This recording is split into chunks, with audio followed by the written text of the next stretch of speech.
पुनर्जन्म की श्रृंखला में एक और पिछले जन्म का वृतांत आप सुने।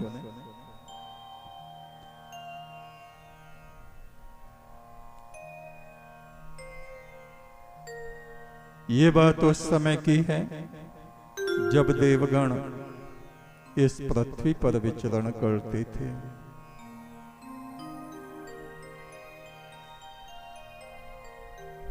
उत्तरकाशी और गंगोत्री के रास्ते में एक घाटी है जिसको हर्षिल के नाम से जाना जाता है। कहते हैं यहाँ 5 नदियां, 5 धाराएं एक जगह मिलती हैं। भागीरथी, जालंधरी, विष्णु गंगा और 2 धाराएं और हैं। वहां के संगम पर नारायण विष्णु को जालंधर की पत्नी ने, वृंदा ने श्राप दिया था कि तुम पत्थर हो जाओ। ये वो स्थान है और वहां नारायण शिला जल के बीचों बीच रखे हुए कहते हैं कि ये जो शिला है ये विष्णु का ही रूप है। प्रतीक रूप में रख दी होगी। अब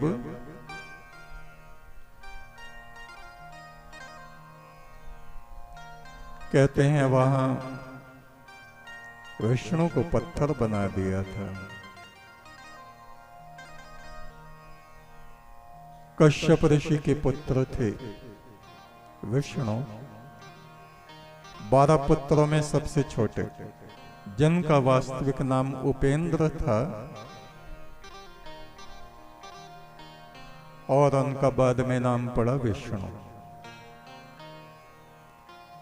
उस घाटी में कुछ यज्ञ वगैरह करने के लिए ऋषि गण गए थे और उन्हीं के साथ नारायण विष्णु भी वहां पहुंचे। वहां पर जलधाराओं के किनारे किनारे सेब के बाग थे, अखरोट के पेड़ थे और बादाम के पेड़ थे। बहुत ऊंचे ऊंचे देवदार के वृक्ष भी वहां थे। तो जब पहली बार विष्णु वहां पहुंचे, एक सेब के बाग में वो गए। वहां कुछ लोग बाग में काम कर रहे थे, कुछ सेब तोड़ रहे थे, कुछ जमीन खोद रहे थे। उनमें ही एक बड़ा आकर्षक सुंदर नवयुवक था। उसकी तरफ विष्णु बहुत आकर्षित हुए। उसके पास गए, कहा, तुम्हारा क्या नाम है, तुम कौन हो? वो युवक मुस्कुराया, कहा, ये हमारा ही बाग है। ये सेब का बाग मेरे पिता का है और मैं इसकी रखवाली करता हूं। हम लोग 5-6 भाई हैं। उनको लेकर और कुछ मजदूरों के साथ हम यहाँ काम कर रहे हैं। विष्णु बिल्कुल उसके पास बैठकर कहा, तुम्हारा नाम क्या है? बोले, मेरा नाम है सोरण। और कोई कोई मुझे गोरा भी कहते हैं, सोरण गोरा। गोरा क्यों कहते हैं? क्योंकि मेरा रंग बहुत गोरा है। और हम लोग बागवान हैं।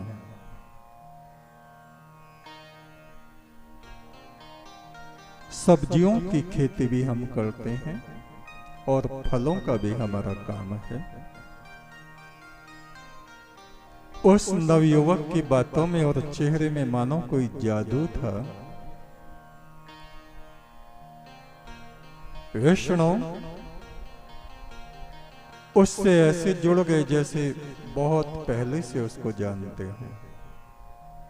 सोरण ने विष्णु को और दूसरे जो साथ में आए हुए लोग थे उनको खूब सेब खिलाए। विष्णु ने मंत्र मुग्ध होते हुए कहा, सोरण तुम हमारे मित्र बनोगे? सोरण ने कहा, कैसी मित्रता? मित्रता बराबर वालों में होती है। तुम पंडित हो, मैं बागवान हूं। तुम्हारी और हमारी मित्रता चलने वाली नहीं। मैं अगर कोई पंडित होता, ब्राह्मण होता, तो तुम्हारा मित्र जरूर बन जाता। विष्णु ने कहा, मैं इन बातों को नहीं मानता। बोले, तुम नहीं मानते, संसार मानता है। फिर भी विष्णु वहां 1 महीने से ज्यादा समय रहे। कोई अनुष्ठान था और वो प्रतिदिन उससे सोरण से मिलने आते और वहां बैठ के बातें करते, वेदों के ऊपर चर्चा करते। सोरण भी गुरुकुल में पढ़ा था और उसको वेदों का ज्ञान था। गाता भी बहुत अच्छा था। उसके गायन पे और ज्यादा विष्णु मुग्ध थे। वे घंटों बातें करते रहते, पक्के मित्र बन गए।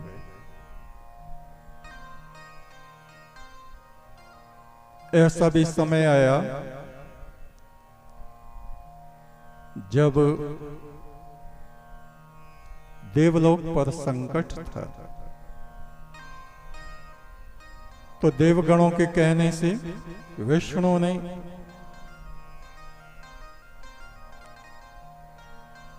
जलंधर की पत्नी वृंदा के सतीत्व को भंग कर दिया। क्योंकि देवगण जीत नहीं रहे थे, वो हारते चले जा रहे थे। और जलंधर असुर वंश का था। किसी भी तरह से देवता उससे जीत नहीं रहे थे, क्योंकि उसकी शक्ति थी उसकी पत्नी सती साध्वी।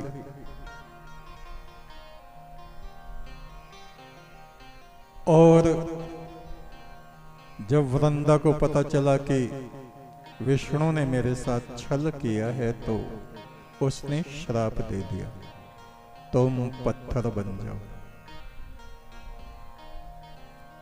पत्थर बनना ऐसा था, पाषाणवत। सभा हुई, पंचायत हुई और विष्णु सिर झुकाए बैठे रहे, बिल्कुल मौन, जैसे पत्थर होता है।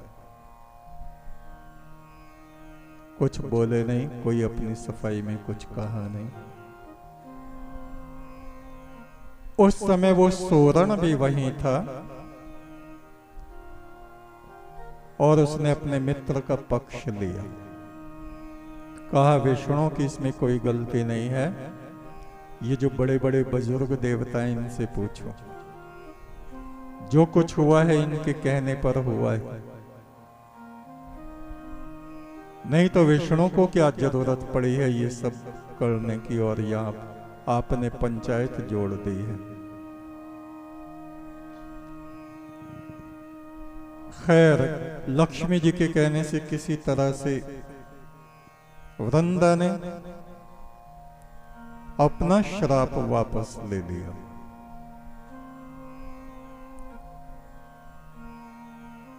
और भी बहुत सी बातें हुई।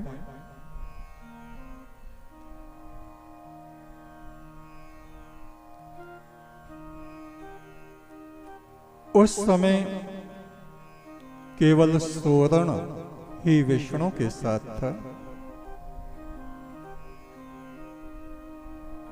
बाकी सब ने विष्णु का साथ छोड़ दिया था।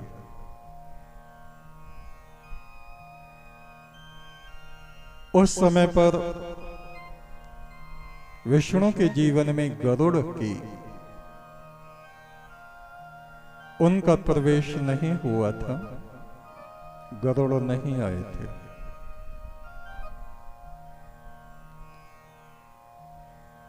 घूमते घूमते वो लोग गरुड़ से मिले और सोरण ने कहा, गरुड़, मेरा जीवन बहुत अधिक नहीं है, मेरा शरीर जल्दी छूटने वाला है, मेरे बाद कोई विष्णु का ध्यान रखने वाला नहीं है, तुम मेरे मित्र का ध्यान रखना।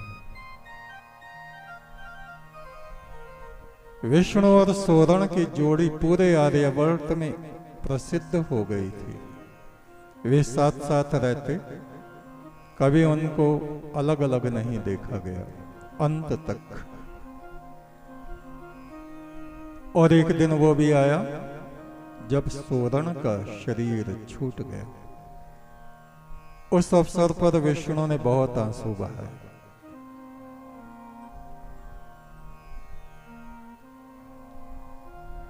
दो चार साल पहले हम लोगों का हर्सिल में जाना हुआ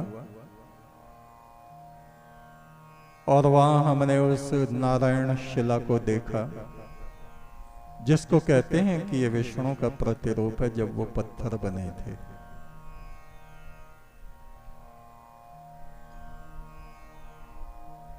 रात्रि में बार बार हमारा मन हो रहा था कि हम उठकर वहां जाएं जहां विष्णु का स्थान है रात में। हालांकि सूर्यास्त से पहले ही हम लोग वहां हो आए थे और उस स्थान को और विष्णु को प्रणाम भी कर आए थे। फिर रात्रि में अर्ध चेतन अवस्था में एक बुजुर्ग हमारे पास आए। जिस कक्ष में हम थे वहां उन्होंने प्रवेश किया। कहा, पुत्र, बहुत प्राचीन बात हो गई, बहुत पुरानी बात हो गई। जब यहां इस स्थान पर तुम्हारा जन्म था तब मैं तुम्हारे दादा के रूप में था। मुझे बड़ी प्रसन्नता हुई। मैंने उनके चरण स्पर्श करके उनको प्रणाम किया। उन्होंने अपना नाम भी बताया और बताया कि हम लोग बागबान थे, सैनी, तुम हमारे पौत्र थे उस समय में।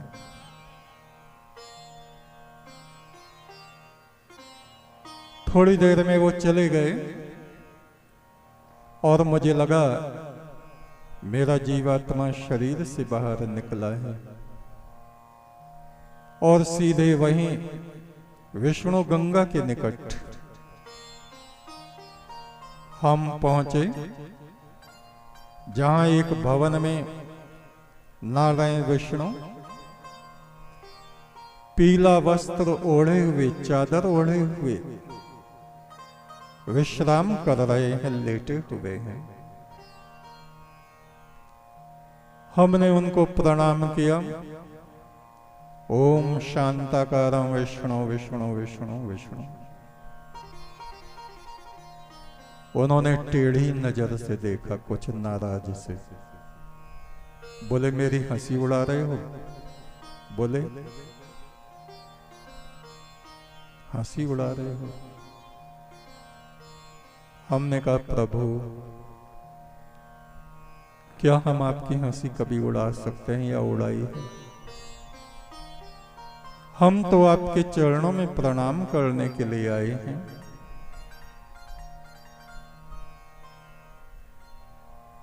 और जब कोई भी आपके साथ नहीं था, जिस समय मैं ही था। आपने पहचाना नहीं, मैं ही वो सोरण गोरा हूं। उन्होंने एकदम से मुझे अपने हृदय से लगा लिया, कहा आ जाओ आ जाओ आ जाओ, लेट जाओ, मेरे पास विश्राम करो। उन्होंने अपनी पीली चादर पीतांबर मुझको भी उड़ा लिया। यानी उस समय में जो सोरण गोरा का जन्म था वो मेरा ही था। अब स्मृतियां बहुत धुंधली पड़ जाती हैं, पुरानी बातें हो जाती हैं, कुछ याद रहता है, बहुत कुछ भूल जाते हैं।